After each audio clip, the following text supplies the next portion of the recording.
All right. Well, good morning, CAR members. I'm Abby Arvidsson with California Association of Realtors.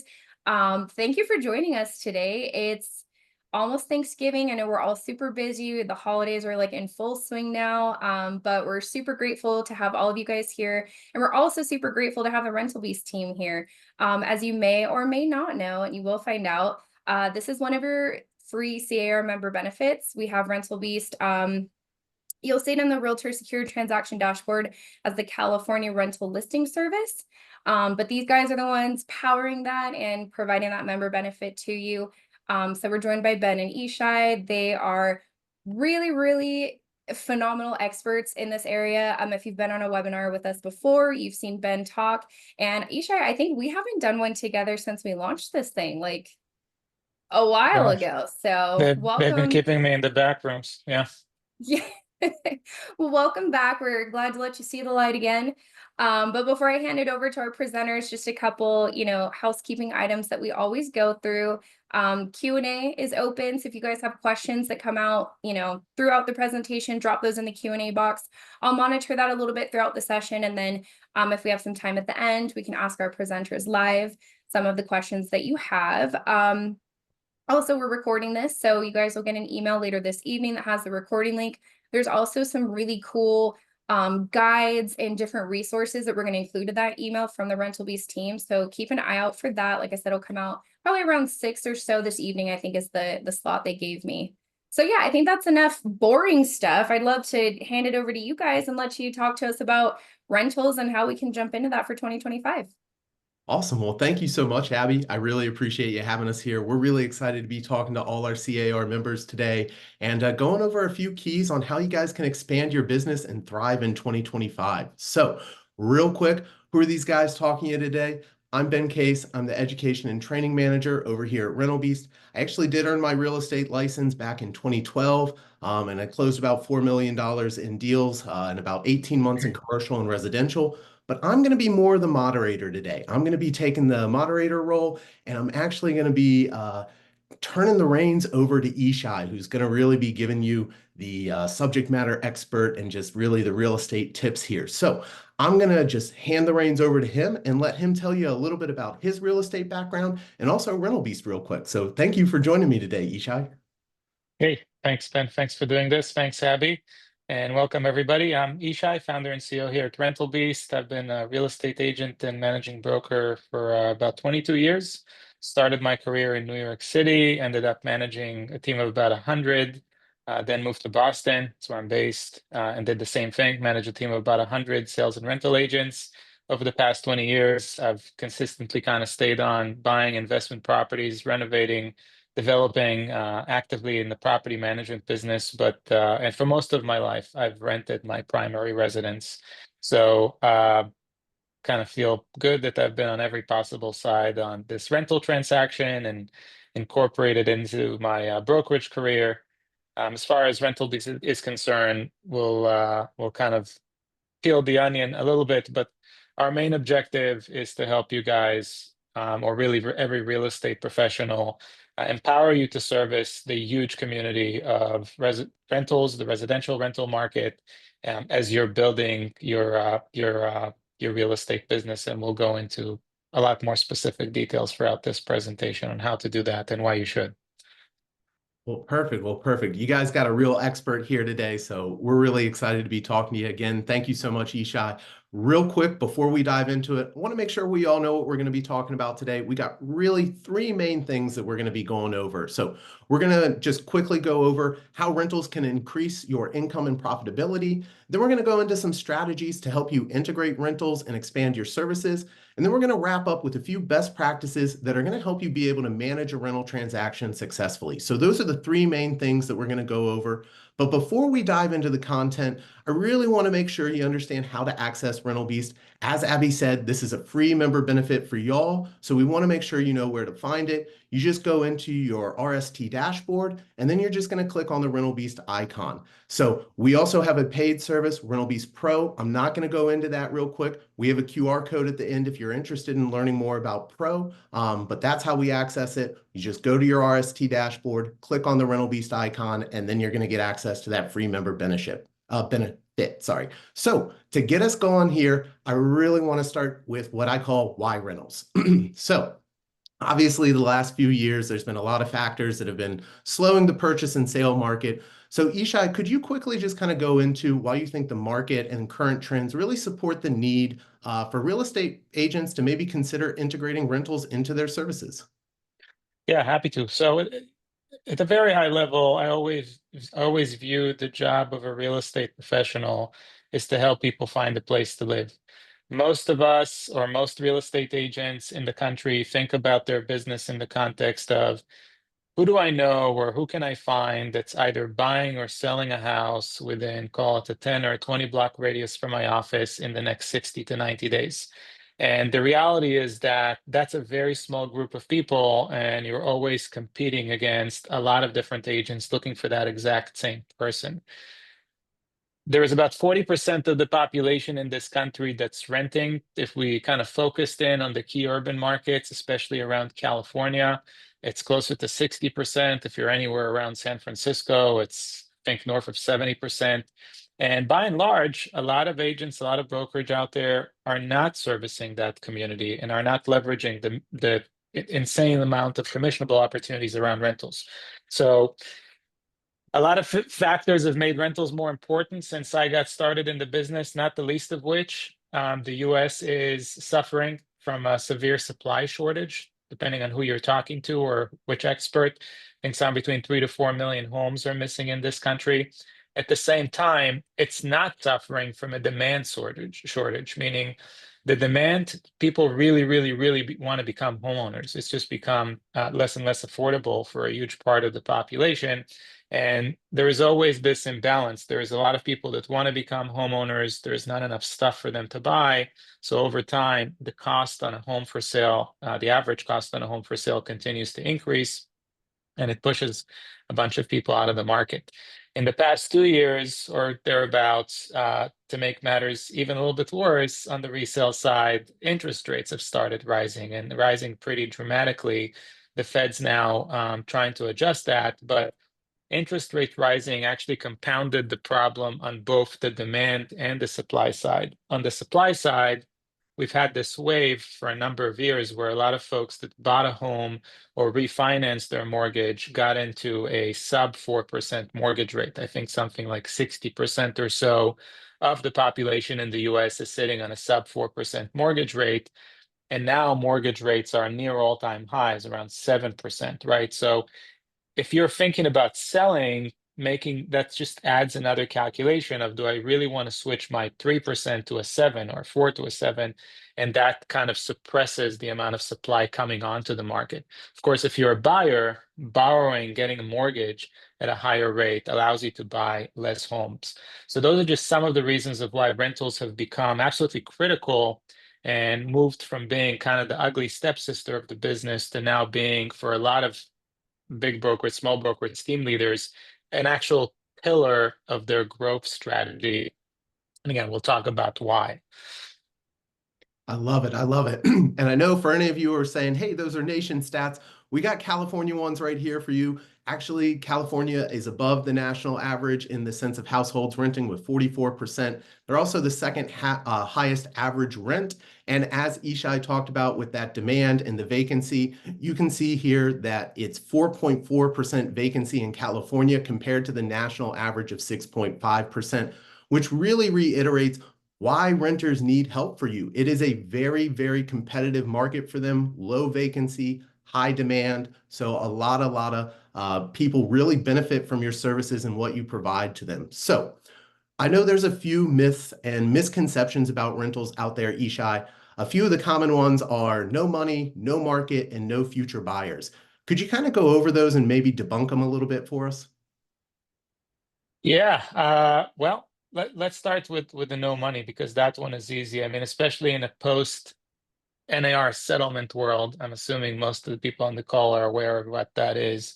But if you look at your local MLS system, effective August 17 or thereabouts, it's no longer showing what's called cooperating compensation. In other words, if you're representing a buyer, you have to go into some sort of a representation agreement with them. do a great job at articulating your value, which we will talk about from a rental perspective here shortly, and basically justify the commission that you earn. So on a rental side, if you look at rental listings, we just within our database, Rental Beast goes out to the world and try to find every rental property that exists. And most of them actually don't make it into the MLS, and we provide you access to that through our system.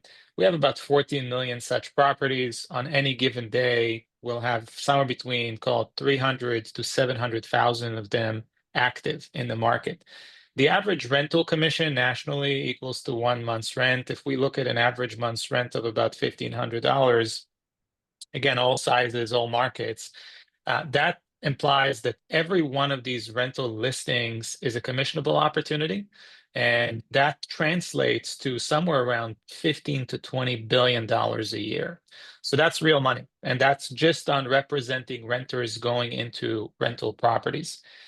In addition to that, what happens when you work with renters and when you have an organized system in place to stay in touch with them, a very large percentage of these renters actually either turn into buyers over time, or they come into the rental transaction while they're already active buyers, meaning we're seeing somewhere around 40% of so-called renter leads that are active buyers in the market right now. And the only reason they're renting is because they can't complete a purchase. Could be the inventory, could be that the school year has started, could be that they're in the middle of some other transaction that's blocking them, or that they got approved for a mortgage that the rates have ticked up. But they're not renting because they want to be renters, they're renters because they can't complete a purchase. And even if you convert 20% of those renters into a buy-side transaction, there is multiple of billions on top of that. And we're happy to break it down by your market specifically. And I guess the last couple pockets of real money when you work with the rental category, if you look at the sales transaction happening in your marketplace, somewhere around 20 to 30% of these sales are not traditional home buyers purchasing the house as a primary residence, but it's actually investors making these purchases. And by and large, these investors are making the purchase for the purpose of renting the property out on the other side of that. Representing an investor is super lucrative. I happen to be a small-time investor. I can buy, I don't know, multiple properties in a matter of a year, whereas a primary residence buyer buys once every 7 to 11 years. So finding out who these investors are, being armed with the data and the education to properly represent them is something that we really are keen on helping you tap into. It's a very lively market. It's actually a market that becomes more lively in a downturn. And then last but not least, there is a whole category called property management, which spits out recurring revenue, helps diversify the business. So obviously there's a lot there, but needless to say, there is an enormous commissionable opportunity in the multiple of billions when you tap into rentals and make it part of your overall business strategy. I love it. I love it. And I know a lot of people sometimes they think short-sighted too. They don't really understand the lifetime value of a renter, which I think is huge when we talk about that convert renter to buyer pipeline. Because again, what we're trying to do with rentals is set you up down the road so that you have a long, sustainable pipeline of buyers. So while it might not be, in 12 months, it could be 24 months. And if you're converting 20% of those renters year over year, it adds up. So it really is a huge market in sense of what's there. So now that we kind of went over a few of the myths, let's actually go into some of the benefits for the agents of why they should be interested in working with rentals. Yeah, and in typical fashion, I probably covered some of these points answering a preview. That's okay. I'll try and reiterate that. But um, for the first point on this slide, quick cash. I don't like when people say quick cash because there is no such thing, and I've done thousands of rentals to know that nothing comes as easy as you'd like it to. But the reality is, if you're relatively new to the business or you're just doing less transaction velocity on the resale side, rentals are faster to close, meaning the transaction period could be within the same day or a couple of days or sometimes a few hours. So that's super helpful when you're trying to make some extra cash, for sure. If you just got into the business, you don't have a book of business. As a managing broker, one of the things we're most proud of as a managing broker, I've always focused on recruiting and retention. And that's an effort that never stops. When the market becomes a little softer, it's harder to do both. It's harder to recruit, it's harder to retain. It's a brutal business to be in if you come into the market in the middle of a soft period. And what rentals help you do is actually eat, right? Build a book of business. We take it from an average of 6 months before you see your first commission to about a week or two before you see your first commission. And then you start seeing the light, right? Some of the renters you work with become home buyers. Some of the investors you're engaged with want to buy more, sell some, 1031 exchange, maybe some properties and such. So it's a great way to supplement your income and to start getting some activity going that would lead into sales transactions as well, fairly organically. Um, Deb, go ahead. Sorry, go ahead. oh, no. Keep going. Sorry. Yeah, to valuable market insights, one thing that I think I never want to find myself in a situation is that the consumer knows more than myself as a real estate professional, right? That's kind of, everybody should be very fearful here in the business that the consumer calls you, whether it's about a property or about a transaction or about the market, and somehow they know more than you, because then what value do we bring? On the resale side, there's a lot of systems, there's a lot of education out there to help us really become experts in the field. On the rental side, it's harder to do that because you don't have access to comprehensive data. There is not a ton of great education out there, and most people just don't invest the time and the effort into it. So I'll just give you an easy example, real life example. I want to buy a triple decker in Boston. Most agents are busy and occupied and know how to sell me a single family residential rental. So if I go to the agents, and we have, I don't know, 120 people on this call now, and I pointed to a property and I asked you, please calculate the cap rate of this property for me. I bet a lot of you don't even know what a cap rate is, and you certainly don't know how to calculate that. So feel free to go chat GPT it or whatever. But you have to be able to address the needs of the rental category. You need to have comprehensive access to inventory. You need to have access to a ton of education so that when somebody calls you and says, I need help with this, you are an expert, and it's not something that they can accomplish or get to the same level of accomplishment by just going to an online website. And I think if you open yourself up to a full 40 to 60% of the population you're not servicing today, just imagine how much larger the top of the funnel is and how many opportunities that leads to downstream. Yeah, and then the third and fourth bullet, obviously diversifying the income. Maybe I'll hold on that, but there is a lot you can do if you're already in the business of property management, or if you're thinking about getting started in the business of property management. I always like to give the example. If I took a top producing agent that's been in the business for 50 years, and I asked them a simple question of, how much money are you going to make in February of 2025? It's virtually impossible to answer that question. And the reason it's impossible to answer that is because there are so many variables that go into which transactions are going to close and when. But if I ask the property manager that has 1,000 doors, how much money you're going to make in February of 2025, you're going to tell me exactly, I'm going to make $20,000, because it's a recurring revenue business. It's usually on annual contracts. And it's great to have, we could all use some more guaranteed recurring revenue income while we continue to grow our business. How do you do that? You got to become an expert in rentals. You got to have access to who needs property management services in my marketplace. You got to educate yourself on how to get into property management. Sometimes there are licensing requirements. Again, part of what we try to do here is empower you with the data and the education through our platform to at least introduce you to the opportunity. Then if you want to take advantage of it, you have tools like RentalBeast Pro that can help you take next steps on it. But that's part of the benefits of why we think it should be part of the strategy, especially into 2025. There's a lot of good points there. And I really like the second one on the valuable market and transactional experience, especially for either our newer agents or ones who've moved to new markets. There's really nothing that can replace on-the-job training and being able to get in there, learn your markets, learn your neighborhoods through rentals. It's a great way to grow that knowledge and really help you start to be able to provide more value to those that you're going to serve. So a lot of great ones there. So let's switch gears real quick and actually go over how we can begin to add rentals as a revenue stream. So I know that you had a background in rentals and brokerage 22 plus years. So could you share a little bit about how you actually started breaking into rentals earlier in your career and how you approached it?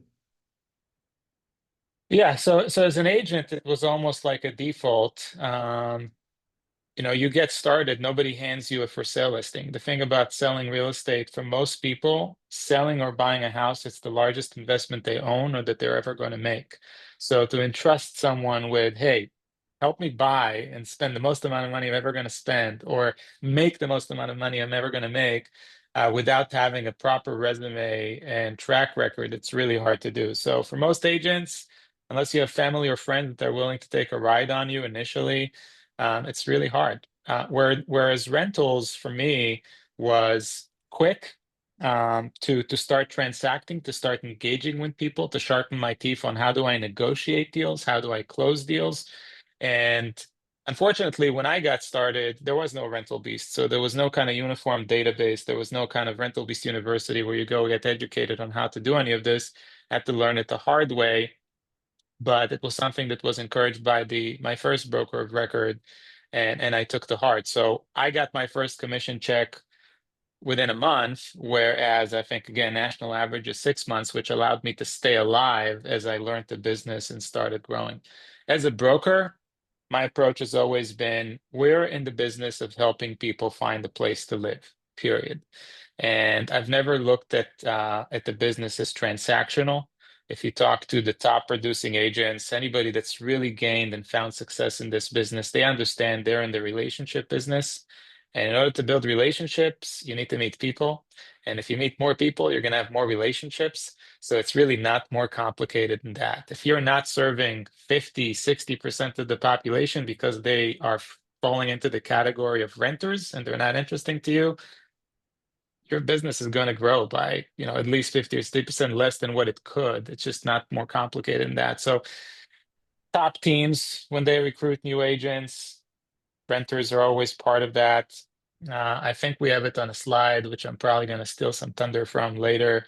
But there are certain markets that we're not in, like New York City, for example, but we get leads, we get people interested in renting in New York. So I always like to give an example. Some of you may know Ryan Serhant, uh, star of I think $1 Million Listing, then HTV or some TV show about selling fancy real estate.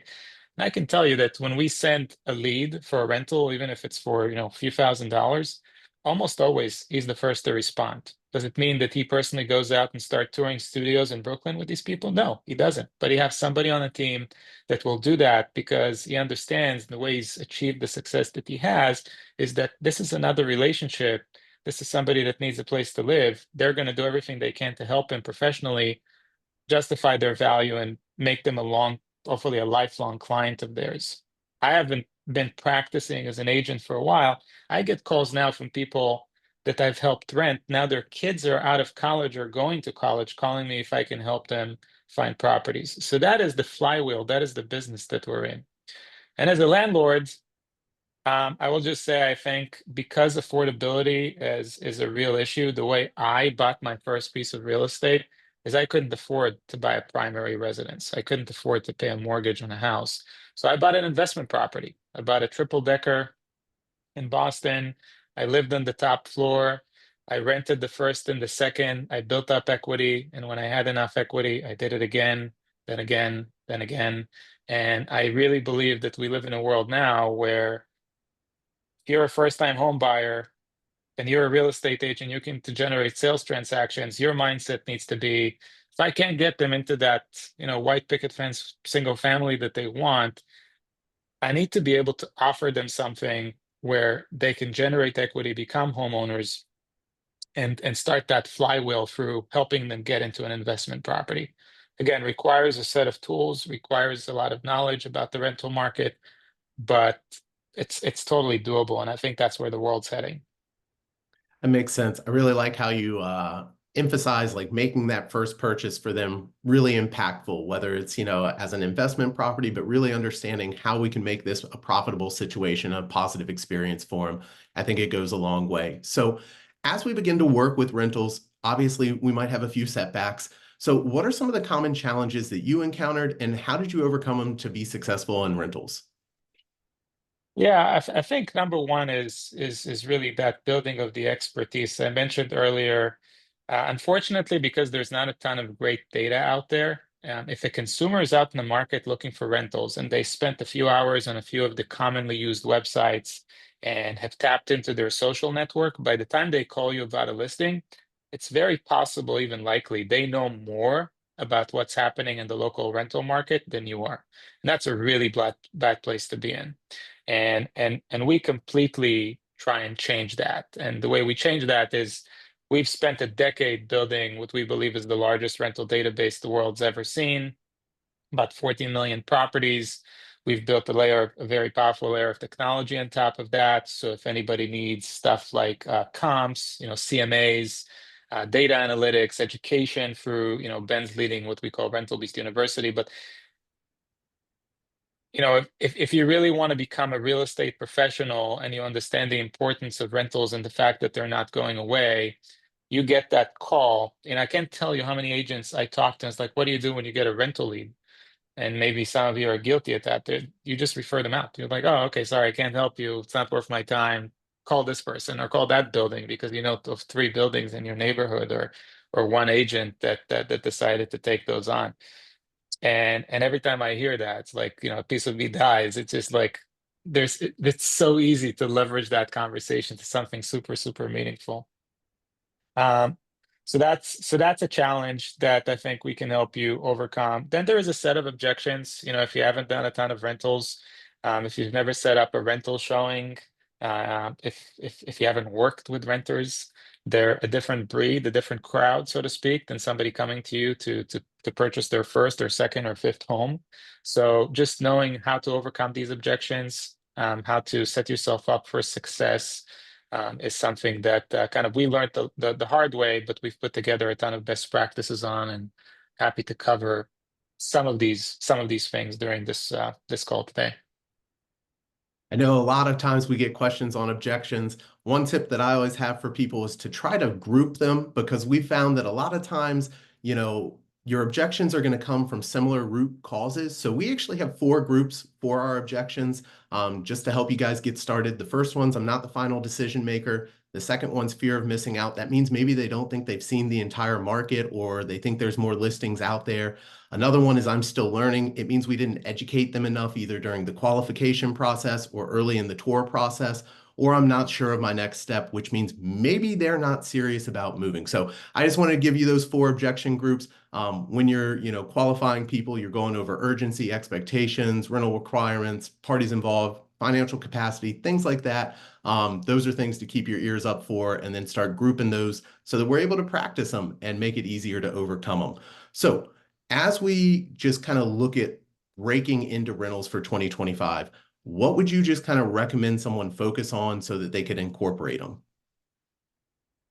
Yeah, I think step one is do everything with intent. If you consider yourself, you fancy yourself a real estate professional, and whether it's because something you've heard here or even leading up to this call, you decided, listen, rentals aren't going away, I have to make them part of our business, then systemize the approach. And what I mean by that is get serious about putting a system in place that allows you to scale your rental business, not a one-off. The system can't be, I get a call, I go on Craigslist, just to accentuate things for dramatic effect. You have to have a system in place. You have to have the education in place. You have the data and the tools that you think work for your business to really take advantage of it. With that, you have to understand the market. I mean, the biggest difference between the real estate sales and the real estate rental market is the speed at which it moves. There is a lot more rentals getting done every day than sales transactions. If you're thinking about selling a property, you're thinking on days on market, weeks on market, months on market. In the rental business, we're thinking about maybe minutes on market, hours on market, right? So this thing moves fast. And in order to cater to these renters, in order to work with that crowd, you need to be ready for that. Of course, a business plan, right? What's the actual revenue opportunity? What do I want to focus on? Do I want to do the whole gamut? I want to do renter representation. Do I want to build or grow my property management business? Do I want to become the local expert for local investors? Because I know that there's a lot of people investing in my market, whether it's in single family rentals, multifamily rentals, or in between. What is it that I want to kind of take on? Or do I want to be the source where I'm the best at helping people make that rent buy decision? So every time a renter comes into my funnel, I am super well positioned to help them maybe become a renter first, but understand really what is their buy capability, what's their buying power, how serious are they about buying a property, and help navigate them as they kind of grow into a purchase, or help them kind of guide them toward the purchase and help them buy an investment property, right? Become the guy or the girl or the agency that helps them make that first real estate purchase, but getting them into the business of owning real estate from an investment property perspective, not that primary residence that most people come to you with, probably.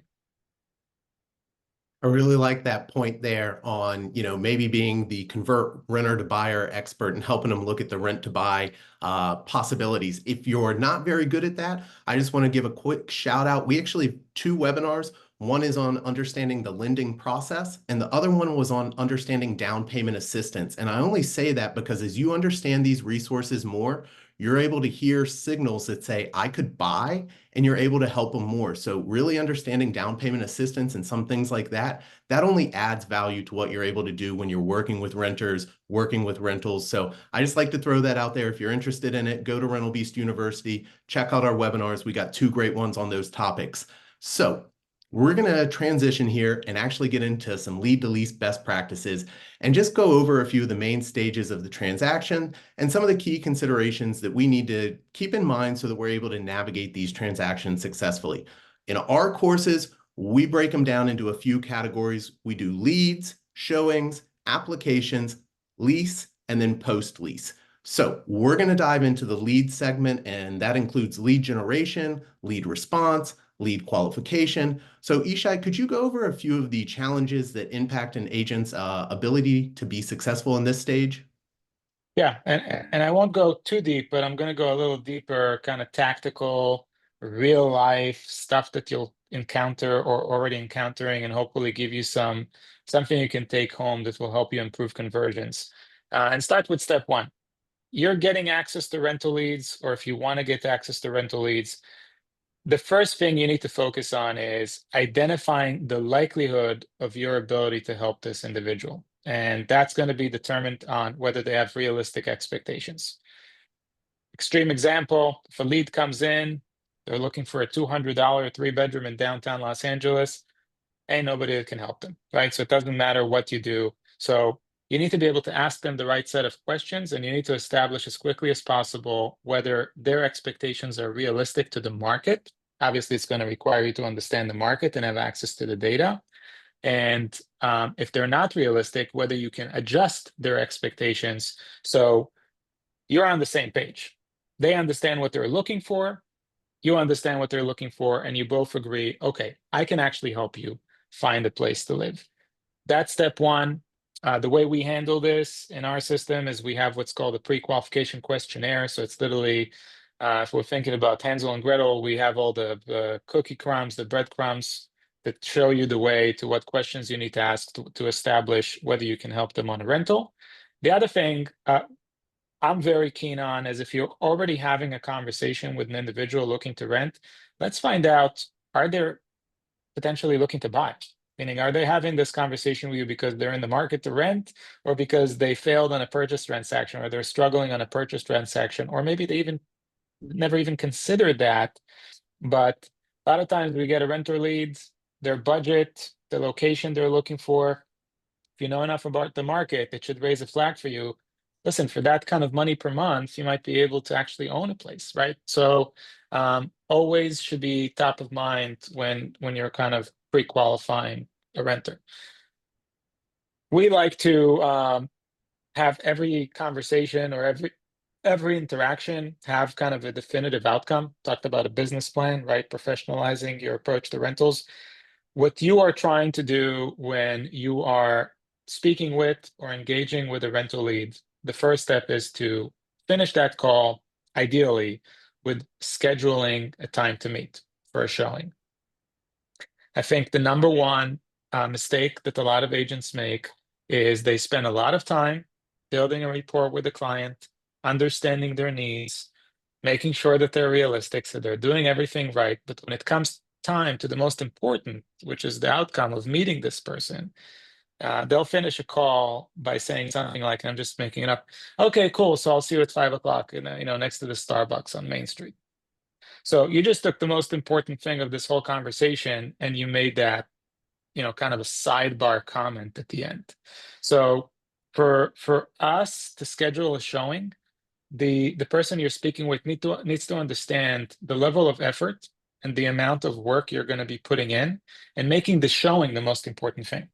Now that you understood their needs, they are realistic, they need to understand, okay, you're going to search high and low to make sure all the right properties that fit their criteria are set up for a showing.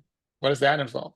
Sometimes you have to go pick up keys. Sometimes you have to talk to 4 individuals, including the existing tenants and the landlord or the condo owner or the condo association.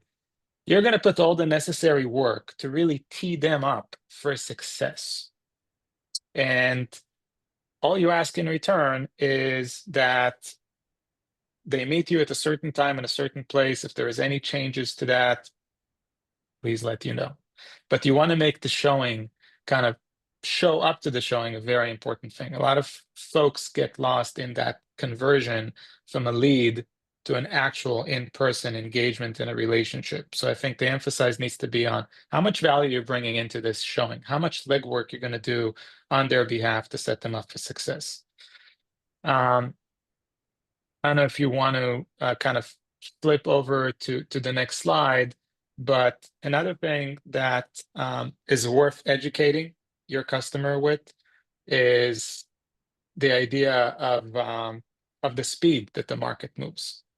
One of the most common objections that I used to face is you go on a showing, the showing goes really well, the property is a perfect fit, and then you get something like, all right, well, I have to think about it, which is fine. It's a legitimate objection. The problem is, doesn't matter how great of an agent you are, this market, this rental market, doesn't lend itself to kind of long, protracted thinking engagements. And the decision you ultimately make typically is on a short 12-month lease relative to buying a property, right, on a 30-year mortgage. So you want to set the stage for a decision to be made. And you want to do that not from just everybody can have their own approach, not from a position of pressuring anybody, just explaining that the properties you look at typically stay on the market for a few hours to a couple of days. And often there are multiple applications on these properties. So in order to succeed in their quest of finding the perfect property, they need to come to this showing decision ready. And that means knowing financial requirements, having the necessary funds, or you can educate them about the resources of how they can get the right financial assistance. And again, I'm not going to go into the different tools that are available to renters today, but there are tools that can help them with deposits and everything else that they need to come up with. Decision makers on the ready. Another thing that I used to struggle with a lot. Sometimes you work on a rental transaction, there are 3 renters. Some of these renters need what's called a co-signer, so somebody else to co-sign the lease for them. You're not going to get all 6 people to show up to see the properties, but you want to make sure that they're ready, that they understand that you might call them if they need to be involved in the decision with a FaceTime video of the property so that you can get their thumbs up. Okay, we're moving forward. I'm sending you a digital application link, which is also something we offer to streamline things and just get this done. But all of that expectations, all of that setup needs to take place from the lead to the setup of the showing so that when you show up, you're really kind of able to succeed. There's another thing I'll bring up. Yes, we have millions of properties in our system and you can tap into a lot more inventory. A common mistake I see agents make when it comes to rentals is showing too many properties on a tour. I think it becomes overwhelming and it actually lends itself to less decisions being made. They're entrusting you and kind of curating the properties that best fit their needs. Kind of my perfect strike zone is to show between 3 to 5 properties that feel really good based on the criterions that the client communicated, and be able to answer if they bring up a listing they saw online, why it may or may not be a comp. And sometimes they're right. Maybe sometimes you've missed something. Not saying that that doesn't happen, but you go out, you show somebody 20 properties just because you can. Most likely at the end of that showing, they're too confused. There's just too much, right? It's kind of like, think about going into a large buffet, breakfast buffet. It's like all of a sudden, yeah, you wanted the omelet, but you know what? The waffles look really good and the French toast, and you can't have it all when you're renting, right? You're only renting one place. So really minimize it to what the top options are based on the criteria you got.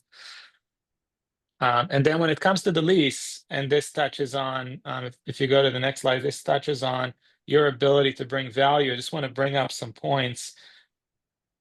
And by the way, feel free as I'm speaking, if anybody has questions, to put that in the Q&A, and we'll open it up here shortly. But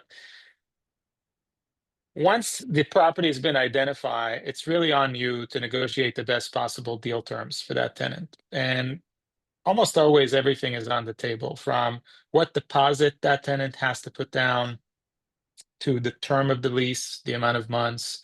A lot of times these buildings, and we work hard to find this information, especially if it's a new building or a lease up, the building itself or the property management itself might be offering incentives to the tenant in the form of 3 months rent or such. There's a lot of out of the box thinking you can do. Give you an example. We put on this slide TV, right? If you're moving into a new property or helping a renter, you go through the tour. There is a 75-inch plasma screen, or plasma screen, I'm dating myself. There's a 75-inch flat screen hanging on the wall with a really nice installation. Maybe your tenant doesn't want to buy a TV. Maybe they don't want to pay the few $100 to get it professionally installed because it already is. And just by you negotiating that TV and that mount staying in place, you just justified potentially the entire broker fee equal to a month's rent just by doing that one little thing.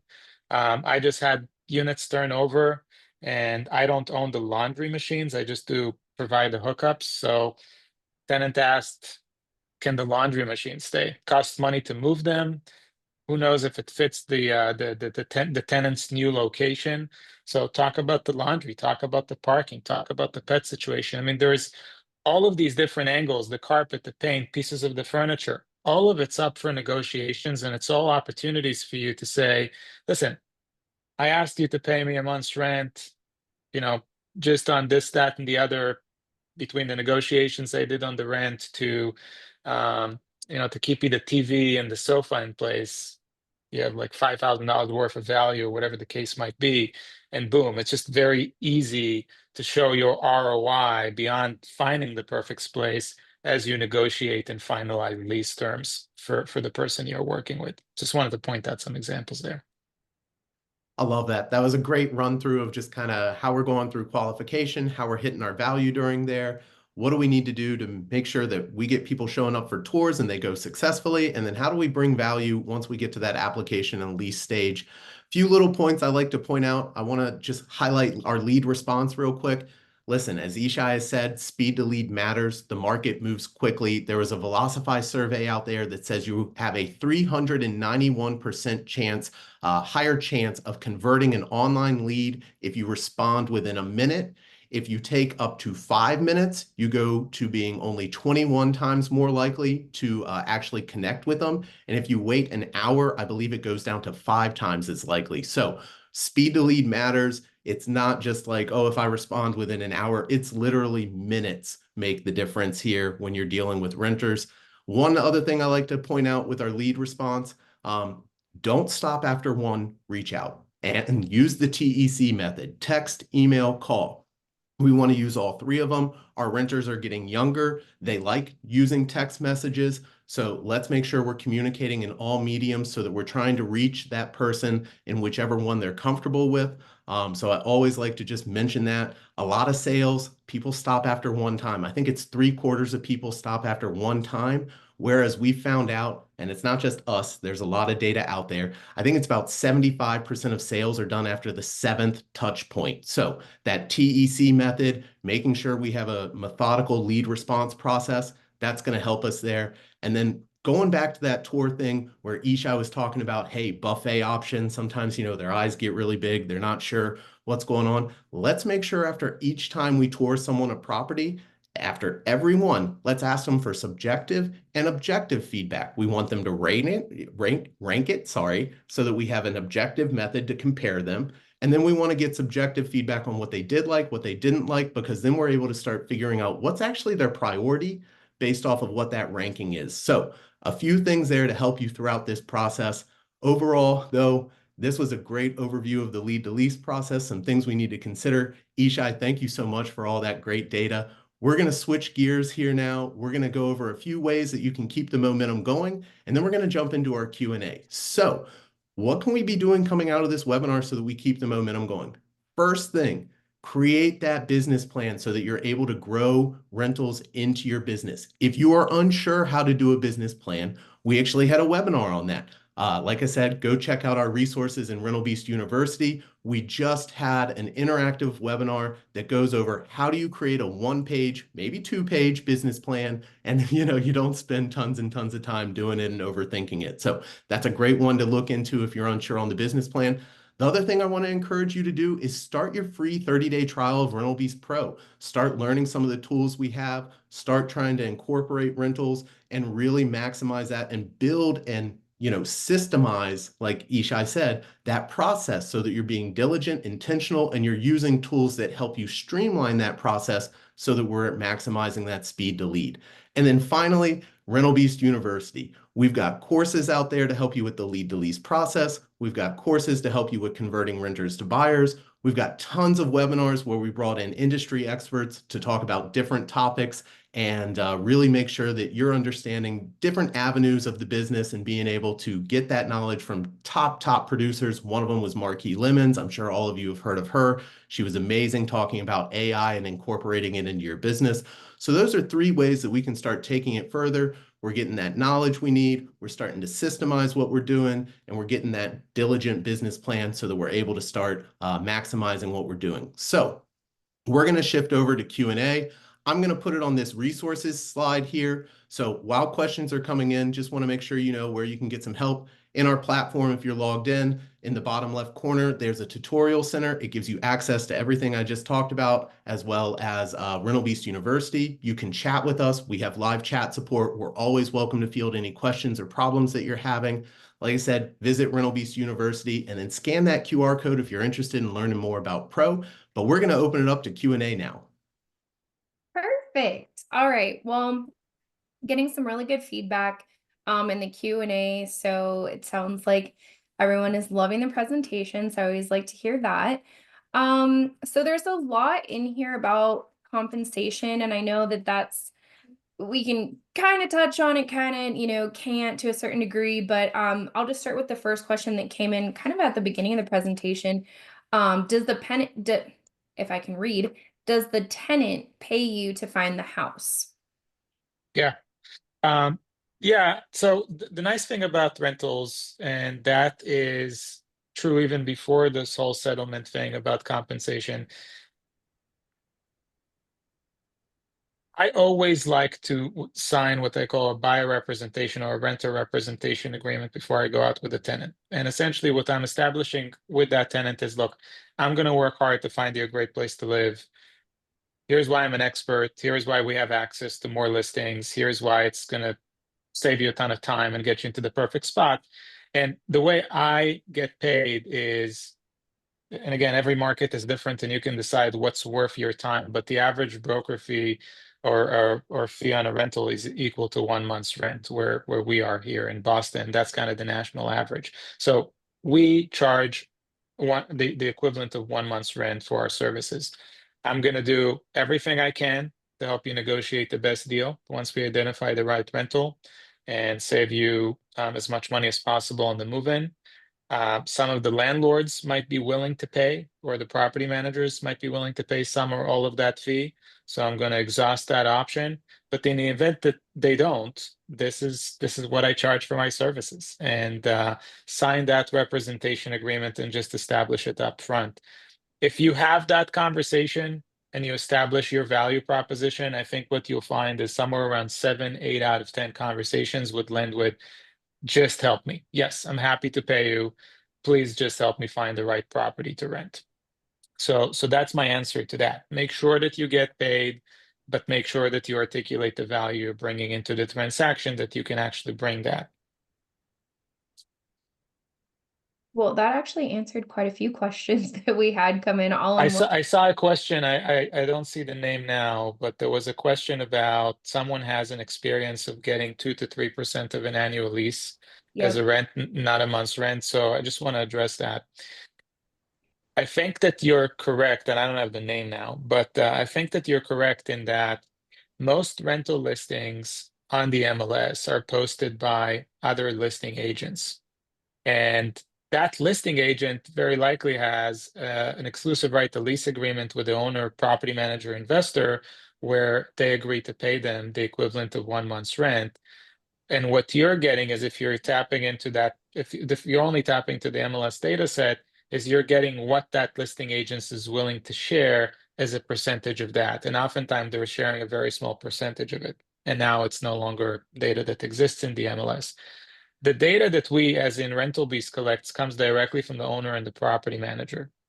So on most of these, you're not going to have a listing agent in between you and that commission. So long as you negotiate and establish that commission as a month's rent, either with the tenant or with the landlord slash property manager, you should be able to get close to that 1 month's rent versus that 2 to 3%. And I think that's the distinction between maybe how you've been doing that versus the data set that we're introducing here. So I just wanted to address that because that's common. I hear that a lot.